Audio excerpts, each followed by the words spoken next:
केपी ओली समर्थकहरूलाई रवि लामिछानेको झटारो। के रे सर्वोच्च अदालतको फैसला नमान्ने? तिम्रा बाको शासन हो र? अदालतको फैसला मान्नै पर्छ। साउन अन्त्यमा एसीको नतिजा। भरतपुरमा पनि भेटियो डेल्टा भेरिएन्ट। चिकित्सकको लाइसेन्सको परीक्षा साउन 28 र 29 गते हुने। प्रहरी जवानको लिखित परीक्षाको नतिजा सार्वजनिक। उत्तीर्णको नामावली सहित आजकै समाचारमा। महिनावारी हुँदा छाउ नबार्ने महिला पुरस्कृत। सुजिता हत्या प्रकरण। शौचालयको ट्याङ्कीभित्र शव। कोरियामा नेपाली मजदुरको तलब अब न्यूनतम 2 लाख। ओलीको सुखद प्रवेश, विदाई भने दुखद। यसबारे महत्त्वपूर्ण जानकारी आजको समाचारमा। मध्य पहाडी लोकमार्गको पर्वत बागलुङ खण्ड 6 दिनदेखि अवरुद्ध। नारायणगढ मुगलिन सडक खण्ड 2तर्फी सञ्चालनमा। सर्वोच्च अदालतप्रति ज्ञानेन्द्र साईको व्यङ्ग्य। समय तोकेर प्रधानमन्त्रीमा नेतालाई टिको लगाऊ लगायतका केही महत्त्वपूर्ण आज दिनभरिका काम लाग्ने समाचारको साथमा म सन्तोष कठायत उपस्थित भइसकेको छु। पुरा समाचार अत्यन्तै धेरै महत्त्वपूर्ण भएकाले अन्तिमसम्म हेर्नुहोला र समाचारलाई लाइक गर्न, कमेन्ट गर्न र साथीभाइमाझ सेयर गर्न पनि नबिर्सिनुहोला। र हाम्रो समाचारलाई कुन ठाउँ, कुन जिल्ला र कुन देशबाट यति बेला प्रत्यक्ष हेरिरहनु भएको छ कमेन्ट गर्नुहोला। समाचारको सुरुमा रवि लामिछानेको प्रसङ्ग। सर्वोच्च अदालतको फैसला अनुसार प्रधानमन्त्री आज शेरबहादुर देउवा बन्ने भएपछि अदालतको फैसला नमान्ने ओली समर्थकहरूले बताउँदै आएका छन्। अदालतको फैसला आउने बित्तिकै केपी ओली समर्थकहरूले सोमबार दिउँसोभरि नारा जुलुस गरे। ओली समर्थकहरूले सर्वोच्च अदालतको फैसला नमान्ने भएपछि ओली पक्षले कसको फैसला मान्ने? देशकै ठूलो न्यायालयको फैसला नमान्ने, आफ्नो नेताहरूले गरेको गल्ती नदेख्ने उनी समर्थकहरूको पनि निकै विरोध हुँदै आएको छ। अदालतको फैसलापछि कांग्रेस पक्षले खुसी मनाए भने ओली पक्षले विरोध जनाए। यसै सन्दर्भमा सामाजिक सञ्जालमा यी कुराहरू आउँदै गर्दा पत्रकार रवि लामिछाने पनि आफ्नो फेसबुकमा एउटा स्टाटस लेख्नु भएको छ। के रे सर्वोच्च अदालतको फैसला नमान्ने? तिम्रा बाको शासन हो र? भनी आक्रोश व्यक्त गरेका छन्। सर्वोच्च अदालतको फैसला गलत हुनै सक्दैन। सर्वोच्च अदालतको फैसला सबैले मान्नुपर्छ। कि सर्वोच्च अदालतको फैसला साना मसिनाहरूको लागि मात्रै हो र? जे होस्, आज 5 बजे शेरबहादुर देउवा प्रधानमन्त्रीको शपथ लिँदैछन्। दर्शकवृन्द, सर्वोच्च अदालतको फैसला नमान्ने ओली समर्थकहरूलाई तपाईँ के भन्नुहुन्छ? कृपया कमेन्ट गर्न नछुटाउनुहोला। र रवि लामिछानेको सपोर्टमा हुनुहुन्छ भने I am with Ravi Lamichhane भनेर कमेन्ट पनि गर्नुहोला। त्यसैगरी अब अर्को समाचारतर्फ लागौँ। कक्षा 10 को माध्यमिक शिक्षा परीक्षा एसीको अन्तिम नतिजा आउन साउन मसान्तसम्म लाग्ने भएको छ। जिल्लामा रहेका शिक्षा विकास तथा समन्वय एकाइले हालसम्म विद्यार्थीको विवरण अधाओधिक गर्न नसकेको तथा विभिन्न जिल्लामा आएको बाढी पहिरोका कारण पनि नतिजा प्रकाशन केही दिन पर सर्ने भएको हो। एसी हेर्ने परीक्षा नियन्त्रक रुद्र अधिकारीले ढिलोमा पनि साउन मसान्तसम्म नतिजा प्रकाशन गर्न आफूहरू तयारी अवस्थामा रहेको जानकारी दिनुभएको छ।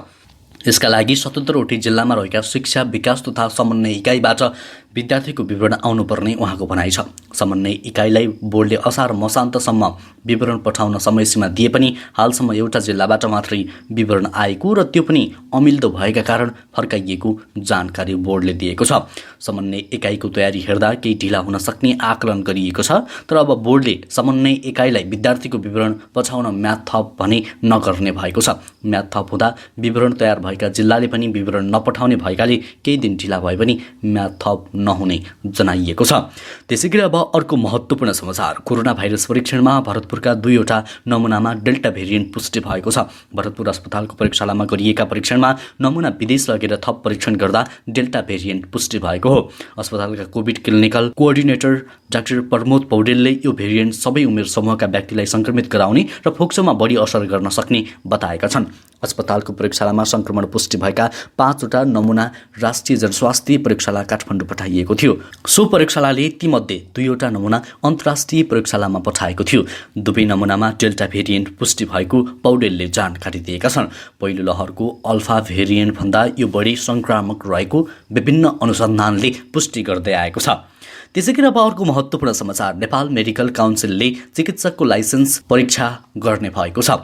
सोमबार काउन्सिलले 28 र 29 साउनमा लाइसेन्स परीक्षा गर्ने जानकारी दिएको हो। 29 असारदेखि 18 साउनसम्म नियमित तथा 19 र 20 साउनमा विलम्ब शुल्कसहित आवेदन भर्न सकिने काउन्सिलद्वारा जारी गरिएको सूचनामा उल्लेख गरिएको छ। लाइसेन्स परीक्षाका लागि अनलाइन आवेदन खुला 29 असारदेखि हुनेछ। अनलाइन आवेदन 24 घण्टा भर्न सकिने व्यवस्था रहेको काउन्सिलले जनाएको छ भने परीक्षा केन्द्र काठमाडौँमा हुने भएको छ। त्यसैगरी नेपाल प्रहरीको जवान पदका लागि असोजमा दिएको लिखित परीक्षाको नतिजा सार्वजनिक भएको छ। गत असोज 30 गते लोकसेवा आयोगले दिएको परीक्षामा दिएका मध्ये 7324 जना उत्तीर्ण भएका छन्। उनीहरूको अन्तर्वार्ता साउन 7 मा हुने लोकसेवा आयोग, सुरक्षा निकाय तथा सङ्गठित संस्था महाशाखाको भनाइरहेको छ। को भए उत्तीर्ण नामावलीसहित विवरणबारे भिडियोको डिस्क्रिप्सनमा हामीले लिङ्क राखिदिएका छौँ, त्यहाँ गएर हेर्न सक्नुहुनेछ। त्यसैगरी अब अर्को समाचारतर्फ लागौँ। जिल्लाको पूर्वी चौकी गाउँपालिकाले महिनावारी रजस्वला भएको बेलामा घरमै बस्ने 14 महिलालाई नगद पुरस्कारसहित सम्मान गरेको छ। वर्षभरिमा महिनावारी छाउ हुँदा घरमै बस्ने ओडाभरिका 14 महिलालाई सम्मानस्वरूप पुरस्कृत गरिएको गाउँपालिकाले जनाएको छ। महिनावारी भएका बेला छाउ बार्ने परम्परा तोडेको भन्दै उनीहरूलाई नगद पुरस्कार जनही रु 5000 सहित सम्मान गरिएको गाउँपालिकाका अध्यक्ष दीर्घराज बोगटीले जानकारी दिनुभयो। महिनावारी छाउ बारेकै कारण उक्त गाउँपालिकामा अहिलेसम्म 3 जनाले अकालमै ज्यान गुमाइसकेका छन्। त्यसैगरी अब अर्को समाचारतर्फ लागौँ। दक्षिण कोरियामा नेपाली लगायत सम्पूर्ण स्वदेशी तथा विदेशी मजदुरको न्यूनतम तलब बढेको छ। सोमबार बसेको ज्याला निर्धारण समितिको बैठकले हाल पाइरहेको तलबमा 5% वृद्धि गरी प्रति घण्टा 9160 कोरियन वन कायम भएको छ। सन् 2022 लागू हुने गरी यो तलब अनुसार हालको प्रति घण्टाको ज्याला 8720 कोरियन वनबाट 440 वन वृद्धि भएको हो। यस अनुरूप हप्तामा 5 दिन र दैनिक 8 घण्टा मात्र काम गर्दा पनि मासिक 19,14,440 वन हुनेछ। यो रकम झण्डै नेपाली रु 2 लाख बराबर हो। न्यूनतम ज्याला निर्धारण समितिमा 9 सदस्य रहेका थिए। समितिमा मजदुरका पक्षबाट, कम्पनी व्यवसायको तर्फबाट र सर्वसाधारणका तर्फबाट प्रतिनिधित्व हुने गर्दछ। सोमबार सरकारी कम्प्लेक्स सेजोङमा भएको बैठकले मध्यरातमा ज्याला बढाउने निर्णय गरेको हो। त्यसैगरी अब ज्ञानेन्द्र साईको प्रसङ्ग। सामाजिक अभियन्ता ज्ञानेन्द्र साईले नेपाली काङ्ग्रेसका सभापति शेरबहादुर देउवालाई प्रधानमन्त्री बनाउने सर्वोच्च अदालतको परमादेशको आलोचना गरेका छन्। निर्वाचन गरेर अरबौं रुपियाँ खर्च गरी राज्यको ढुकुटी रित्याउनु भन्दै दलका नेतालाई समय तोकेर प्रधानमन्त्री नियुक्त गर्ने व्यवस्था गर्नु उत्तम हुने उनले टिप्पणी गरेका छन्। निर्वाचन गरेर अरबौं रुपियाँ खर्च गरी राज्यको ढुकुटी रित्याउनु भन्दै दलका नेतालाई समय तोकेर प्रधानमन्त्री नियुक्त गर्ने व्यवस्था गर्नु उत्तम नहुने उनले टिप्पणी गरेका छन्। सर्वोच्च अदालतको फैसला आएपछि फेसबुकमा आफ्नो धारणा सार्वजनिक गरेको साईले भनेका छन्, आज सर्वोच्च अदालतको निर्णय आयो। कतिलाई प्रत्याशित लाग्ला त कतिलाई अप्रत्याशित, जे भए पनि अदालतको निर्णय प्राविधिक रूपमा सबैले मान्नै पर्यो। सवाल के निर्णय आयो भन्दा पनि के परिणाम आयो भन्ने हो। हिजो लोकतन्त्र प्रजातन्त्रको दुहाई दिँदै नेपाल र नेपालीको भाग्य परिवर्तनको सपना देखाएर सत्तारोहण गर्नेहरूको नियत छर्लङ्ग भएको छ। उनले अगाडि भनेका छन्, नेपाली राजनीतिका यस्तै क्रियाकलाप र घटनाहरूले हाम्रो ठम्याइ सही साबित हुँदै आएको छ। नेपाल र नेपालीको हितमा हुने भोलिको परिवर्तनको पवित्र यज्ञमा लामबद्ध हुन सम्पूर्ण आदरणीय नेपाली जनसमुदायहरूमा हार्दिक अपिल गर्दछौँ। त्यसैगरी अब अर्को महत्त्वपूर्ण समाचार। महोत्तरी ब्रह्मपुरा 7 की सुजिता ठाकुरको हत्या गरी शव शौचालयको ट्याङ्कीमा गाडिएको पाइएको छ। आइतबार प्रदेश प्रहरीले शव गाडिएको ठाउँमा उत्खनन गरिरहेको छ। प्रहरीका अनुसार निर्माणाधीन शौचालयको ट्याङ्कीमा शव गाडिएको छ। शवलाई टुक्रा टुक्रा पारी ट्याङ्कीभित्र गाडेर माथिबाट सिमेन्टले प्लास्टर गरिएको छ। प्रहरीले प्लास्टर भत्काएर शव निकाल्ने काम गरिरहेको छ। सुजिताको हत्या ससुरा पतिराम ठाकुर र देवर रूपेश ठाकुरले गरेको खुलेको छ। हत्या आरोपमा श्रीमान मुकेश र देवर पक्राउ परेका छन् भने ससुरा अझै फरार रहेका छन्। केही दिन अघि सुजिताको हत्या भएको खुल्ने केही प्रमाणहरू घर नजिकैको खेतमा भेटिएको थियो।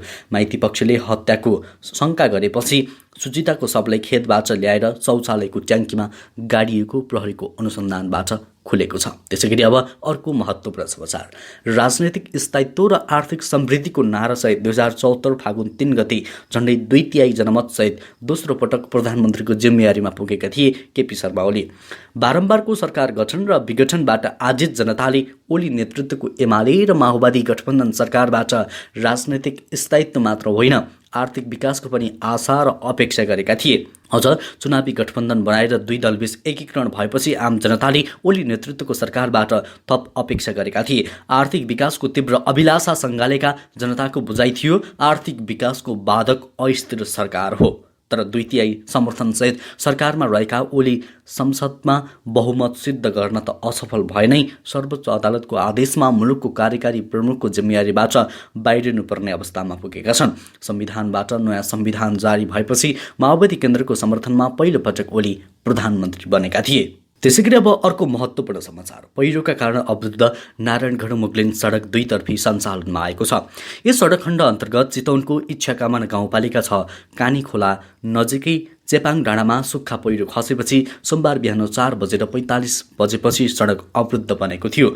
सोमबार साँझ 7:30 देखि एकतर्फी सञ्चालनमा आएको यो सडक खण्ड आज बिहानदेखि दुईतर्फी सञ्चालनमा आएको जिल्ला प्रहरी कार्यालय चितवनले जनाएको छ। पहिरो हटाई आज बिहान 7:30 देखि दुईतर्फी सञ्चालनमा आएको हो। ओभरटेक नगरिकन आफ्नो लेनमा रही ट्राफिक व्यवस्थापनमा खटिएको ट्राफिक प्रहरीको सङ्केतलाई पूर्ण पालना गरी सवारी चलाउन सवारी चालकलाई प्रहरीले अनुरोध गरेको छ। नारायणगढ मुगलिन सडक खण्डमा वर्षाको समयमा पहिरो खसी पटक पटक सडक अवरुद्ध हुँदै आएको छ। सवारी चालकले जथाभावी ओभरटेक गर्दा पहिरो पन्साई सडक खुलाइए पनि घण्टौँसम्म जाम हुने समस्या रहेको छ। हवस् त दर्शकवृन्द, आजको लागि केही महत्त्वपूर्ण समाचारको सिलसिला यति नै। हरेक दिन बिहानै ताजा अनि सत्य समाचारको लागि हाम्रो युट्युब च्यानल इन्फो खबरलाई सब्सक्राइब गर्नुहोला। अहिले भने म लगायत हाम्रो सम्पूर्ण टिमलाई बिदा दिनुहोस्। नमस्कार।